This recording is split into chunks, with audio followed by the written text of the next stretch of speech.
We have seen multiple strange rise and fall in the GPS data for the area of the Svartsengi volcanic system in the Reykjanes Peninsula of Iceland. This is the Svartsengi itself. You can see that the disruption is there. And then we have it for the neighboring Elfdorps and the areas. Strange enough, we have it also for the all the satellite stations, including the Vogar.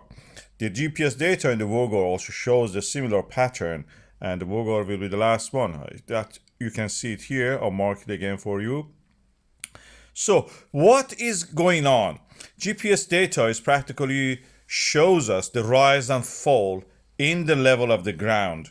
We measure it by measuring the distance, the travel of the light to the satellite and coming back. So, if you send a wave, electromagnetic radiation, light is one of them, to the satellite and receive it, we can actually measure the distance. Distance in this area means the distance from the stations that we have in the Grindavik Rift Valley. This is the name I have given to this region, where is bounded by the fault lines. This is where the extension is happening, and we have the extension, and that creates the voids, cracks in the ground, fractures, and these fractures practically are the places that the magma rises to fill up and eventually erupt. In this case, it can be that we have extension and the magma is rising, but is stopping at a certain level, is not erupting, creating the bulge. We are seeing multiple bulges, as you can see here. In this cartoon I've shown, we have many volcanic systems in that area.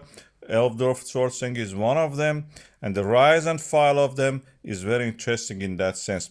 We are seeing some changes in the GPS data, but they're not very consistent. So one day is very quiet, the other day is not. So it can be related to this rise and fall that we are seeing in the GPS data. GPS data probably is showing us, telling us what's going on. The Reykjanes Peninsula in this ones is the lower part to the left, the handle you see there. But we don't see much evidence in the form of the earthquakes. So it's yet again a mystery. What is going on exactly? Probably is an error, systematic error that all the GPS data are showing. Equipment, the position of the satellite, maybe due to the solar wind is changing. Although it can be also due to the dikes and the reservoir of the magma creating such things. Of course, when they reach the surface, this magma will erupt, something like this, what we have seen before, and erupting the familiar basaltic magma, basaltic lava, I should say, in this area, like the previous eruptions that we have seen in that area. This is the seventh eruption, and as you can see here, it's very fascinating. The seventh or the one of the before ones, I think that was an April or March eruption.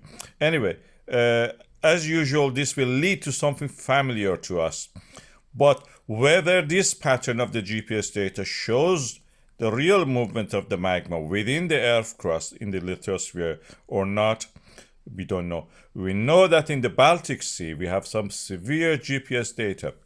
GPS, of course, is the system used by the Americans, satellites in orbit. China uses the Beidou, and Russia uses the Vega.